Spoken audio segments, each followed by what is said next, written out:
Your 40s as a Muslim hit different, don't they? One day you're cruising through your 30s thinking you've got the halal finance thing figured out, then suddenly you wake up officially middle-aged. Your back hurts from sleeping wrong on the prayer rug, you make that weird grunt when you stand up after the long sujood. Somehow you've become the brother who gets genuinely excited about a good vacuum cleaner and starts every conversation with a teenager by saying, "In my day." Here's the plot twist nobody prepared you for. Your 40s are actually when your halal money can start working harder for you than you work for it. If you crushed the financial milestones in your 30s, congratulations, you've built the foundation. If you're looking at your bank account thinking you should probably have more zeros by now, don't panic. Your 40s are when the real wealth building magic happens, assuming you know what moves to make inside the deen.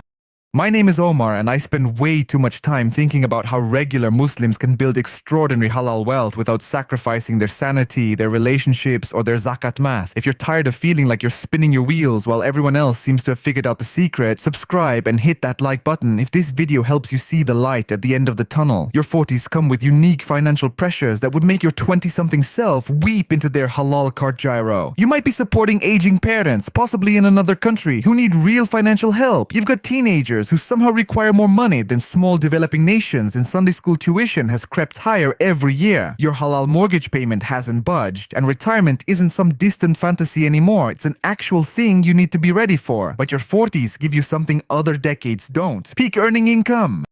Hopefully, a decade or more of learning from your earlier mistakes, and still enough runway for compound returns in screened equities to do meaningful work. The question is whether you'll use this decade to build halal wealth or let it slip by while you're putting out financial fires. The first major milestone is having 6 times your annual salary saved for retirement by age 50, all inside halal screened vehicles. If you're earning $80,000 a year, you need $480,000 in retirement accounts by your 50th birthday. This includes your 401k, IRA, any pension benefits, and that old retirement account from the job you left 5 years ago and keep meaning to roll over into a Roth IRA via Wahed, or a self-directed account holding HLAL and SPUS. The reason this number matters is that it puts you on track to have 10 times salary saved by retirement age, which is what most financial experts agree you need to maintain your lifestyle without working. If you hit 6 times salary by 50 and continue contributing 15% of income, compound returns do most of the heavy lifting for the next 17 years. That $480,000 could grow to over $1.6 million by age 67 at modest 7% returns inside screened equities. The Muslim-specific catch is the screening problem. If your $480,000 is sitting in default 401k funds loaded with conventional bank stocks and interest-bearing bonds, you're nominally hitting the dollar milestone, but not actually building halal wealth. Push HR for a self-directed brokerage account per Joe Bradford's framework, screen the menu, or contribute up to the match and route the rest into your IRA, inside Wahed, or screened ETFs. If you're behind, your 40s become crucial catch-up years. Once you turn 50, the IRS allows additional catch-up contributions, an extra $7,500 annually in your 401k, and an extra $1,000 in your IRA. That's a bonus opportunity to turbocharge your screened equity savings right when you need it most.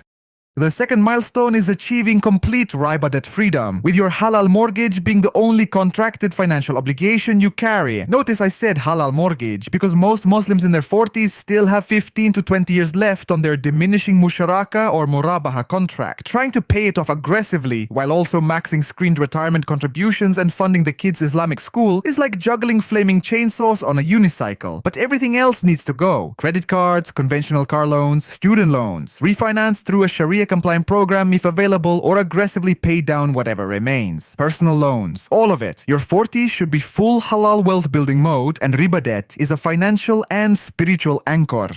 If you're currently paying $600 a month in car payments, $300 for student loans, and another $200 minimum on credit cards carrying interest, that's $1,100 every single month disappearing forever, financially gone, and structurally compounding the very thing the Quran addresses directly. Over a decade, that's $132,000 that could have been compounding inside screened equities. If invested at 8% annually, $1,100 a month becomes over $200,000 in 10 years and over $650,000 $100,000 in 20 years. That's the real cost of riba debt in your Muslim 40s. Not just the dollars, but all the compound returns and barakah you're giving up. The third milestone is building a fortress halal emergency fund. In your 30s, 6 months of expenses was probably adequate. In your 40s, think bigger. 9 to 12 months of living expenses, more if you're self-employed or in an industry prone to layoffs. Your 40s come with more expensive emergencies. The roof needs replacing right before your daughter's senior year.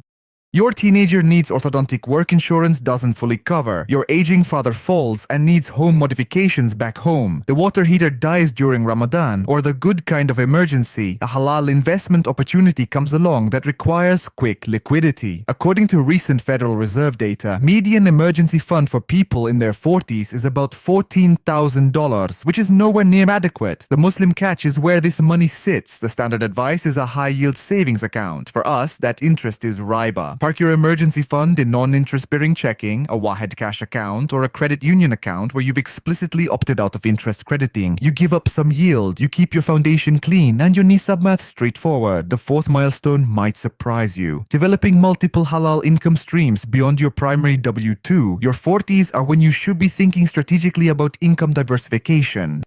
Not because your job is necessarily at risk, but because relying on a single income source in today's economy is like building your house on a foundation of wishful thinking, and for Muslims there's an added consideration. Many primary employers don't accommodate the deen as well as a side stream might. This doesn't mean becoming a hustle culture influencer working 18 hours a day. It means thoughtfully developing additional revenue that aligns with your skills, available time, and halal income structures. Maybe it's halal rental property income, maybe it's consulting work in your area of expertise, maybe it's dividend income from a well-built screen portfolio, maybe it's royalties from the halal finance book you've been thinking about writing for 5 years. The beauty of building multiple streams in your 40s is that you have decades of experience and a real professional network. You're not starting from scratch. The fifth milestone is getting serious about tax optimization with halal structures and the zakat overlay. In your 40s, you're likely in your peak earning years and a higher tax bracket than you've ever been. The difference between paying 32% versus 24% on extra income isn't just about this year's refund. It's about having significantly more available to build halal wealth over the next 2 decades. This is where maxing tax-advantaged accounts becomes crucial. Full $23,500 to your 401k plus $7,500 catch up at $50. $7,000 to your IRA plus $1,000 catch up at $50. The Muslim layer is that you also need to track zakat annually on whatever zakatable wealth has accumulated above debts above the silver nizab line, which in 2026 sits around $1,495 per SAPA-USA and the AMCF. Most Muslim households in their 40s start having meaningful zakat obligations, often $5,000 to $15,000 a year by this stage. The cleanest approach is an automated zakat reserve bucket that accumulates monthly, so you're never scrambling at Ramadan. If you're self-employed or have side income, look at SEP IRAs or Solo 401k plans that can shelter even more from current taxation. Working with a CPA who understands both the US tax code and zakat math is worth the fee. If you own rental property, you can depreciate it to offset rental income legally. If you have kids in college, there are education tax credits that can save you thousands annually. If you're funding 529 plans, many states offer state-level tax deductions for contributions. Tax planning isn't about April 15th, it's about making strategic decisions throughout the year that minimize your lifetime tax burden, maximize your halal wealth building potential, and free up cash for more sadaqah and a cleaner Hajj fund. The sixth milestone is one most Muslims completely ignore until it's too late: long-term care planning with a Muslim-aware framing. 70% of people over 65 will need some form of long-term care during their lifetime. The average cost of a nursing home is over $7,000 monthly, and Medicare provides very limited coverage. This isn't about being pessimistic about aging. It's about being realistic about the financial implications of living longer than previous generations, and about wanting care arrangements that respect your deen. Halal food, prayer time accommodations, family visitation. 3 years of nursing home care in your 80s is potentially a $250,000 expense that could wipe out your retirement and leave your spouse devastated. Long-term care insurance is one option, though it's gotten more expensive. Many Muslim families self-insure by building larger retirement balances specifically earmarked for potential care costs. Others rely on multi-generational housing plans, which the deen actually encourages and which dramatically reduces formal long-term care costs by absorbing them into the family. The critical thing is addressing this in your 40s while you're healthy and have options. Waiting until your 60s makes it prohibitively expensive or unavailable. The seventh milestone is creating your far-aligned financial legacy plan. This goes beyond basic estate documents. This is about intentionally designing how your wealth will impact your family and community for generations to come, all distributed per Quranic shares. If you have kids, this might mean funding 529 education accounts that could cover college, graduate school, or professional training, custodial investment accounts in screened equities through UTMA or UGMA structures, so each kid has a foundation that started compounding while they were still learning to read. This is one of the most powerful gifts you can give a Muslim child. Not just dollars, but the lived experience of watching their own halal screen portfolio grow over a decade, so by the time they're in college, they intuitively understand compound returns rather than learning about them from a textbook. Teaching your teenagers about halal investing so they don't repeat the financial mistakes you spent years undoing. But legacy planning isn't just family. Maybe it's supporting causes you care about through charitable giving. Maybe it's mentoring younger Muslims in your profession. Maybe it's funding a waqf endowment that supports your masjid in perpetuity. The Prophet ﷺ taught that the best of what you leave behind is righteous children, ongoing charity, and knowledge that benefits others.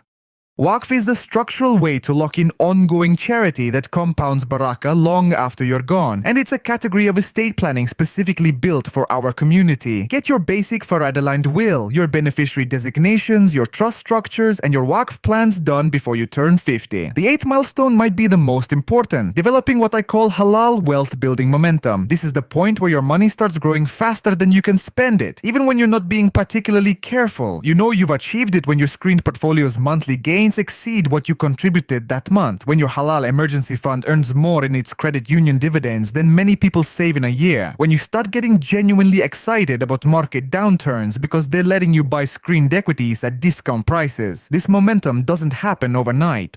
It's the result of consistently living below your means, maximizing screened tax advantage savings, maintaining a diversified halal portfolio, paying zakat cleanly every year, and giving compound returns time to work. Once you achieve it, wealth building becomes almost automatic and the barakah ledger compounds alongside the dollars. I'll tell you the exact moment I think about. It's a Tuesday morning, you're checking your Wahed account over coffee like you do every few weeks. Your portfolio has grown by more in the previous month than you contributed in the previous 6 months. Not because the market did anything spectacular, but because compound returns inside screened equities have finally reached the inflection point where the snowball becomes an avalanche. That moment is what your entire 30s and 40s of discipline was building toward. And it doesn't happen unless you stay the course through the years when it feels like nothing is happening. The ninth milestone is mastering strategic spending in your peak earning years. Your 40s are when you find balance between saving for the future and enjoying the present inside the deen. The goal isn't to live like a monk. The Prophet ﷺ himself enjoyed good food and good clothing when he had means. Strategic spending means understanding the difference between expenses that enhance your life and your family's deen versus expenses that just make you feel temporarily better. A family umrah that creates lasting spiritual memories is strategic spending. Upgrading to a luxury truck because you want to look successful at the masjid parking lot is community pressure inflation. Investing in your family's health through quality halal food, regular movement, and preventive care is strategic spending. Eating out at the new halal steakhouse 3 nights a week is community pressure inflation. Hiring a halal-aware financial planner so you can focus on your career instead of trying to become an Islamic finance expert yourself is strategic spending. Paying for the Deluxe Umrah package because the family WhatsApp group voted on matching luxury bookings is community pressure inflation. Strategic spending also means being willing to pay for services that free up your time for higher value activities. House cleaner so you can spend weekends with your family instead of doing laundry. Meal delivery during particularly busy work periods so you can hit Fajr and Isha properly. The key is making sure every significant spending decision aligns with your values and long-term financial goals rather than being driven by community pressure or the need to project success to people whose opinions don't actually matter on the day of judgment. The 10th milestone is mastering intelligent halal financial automation. By now, you should have your money working so efficiently that wealth building happens without you thinking about it every month. We're talking about setting up systems so bulletproof that even if you got hit by a bus tomorrow, your financial plan would keep running and your FARA distribution would be straightforward. This goes way beyond having your paycheck auto-deposited. We're talking about creating a financial ecosystem where money flows exactly where it needs to go without requiring constant attention. Your halal emergency fund automatically maintains its target balance. Your retirement contributions auto increase every year. Your screened investment accounts rebalance themselves. Your zakat reserve auto funds monthly, so Ramadan never catches you short. Your sadaqah commitments to the masjid get processed automatically. Your bills get paid on time even when you're on Umrah and Wi-Fi is unreliable. The technology exists right now to automate almost every aspect of your money management. The question is whether you're using it or still manually moving money around like it's 1995. Smart automation isn't about being lazy, it's about being strategic. Every minute you spend moving money between accounts is a minute you're not spending on higher value activities like growing your career, teaching your kids the deen, or actually being present at Jummah. Your 40s are basically your financial championship decade as a Muslim. These 10 milestones aren't suggestions, they're your playbook for winning the halal wealth building game while you still have time on the clock. Unlike your 20s when you were broke and your 30s when you were overwhelmed, your 40s give you the perfect combination of earning power, financial wisdom, and deen-aligned clarity to actually make this stuff happen. Sure, you're dealing with teenagers who think money grows on trees and parents who suddenly need help with everything from medical bills to immigration paperwork, but you're also finally at the point where compound returns inside screened equities become your best friend instead of an abstract concept from a finance textbook. As always, the math is the math, the scholarly views on specific products and structures genuinely differ, and your final ruling on retirement structures, halal mortgage optimization, zakat math, FARA distribution, and waqf strategies has to come from a scholar you trust who knows your specific situation. Don't let this decade slip by while you're busy putting out fires. The decisions you make right now will determine whether your 60s and 70s are spent comfortably with Hajj completed, Zakat current, and a clean Faraid plan ready, or whether you're working past 70 because you ran out of time to compound. Pick one or two milestones that resonate most with your current situation and start there today. Your future self, your future grandkids, and the people who will eventually receive your Faraid shares are counting on the decisions you make this decade.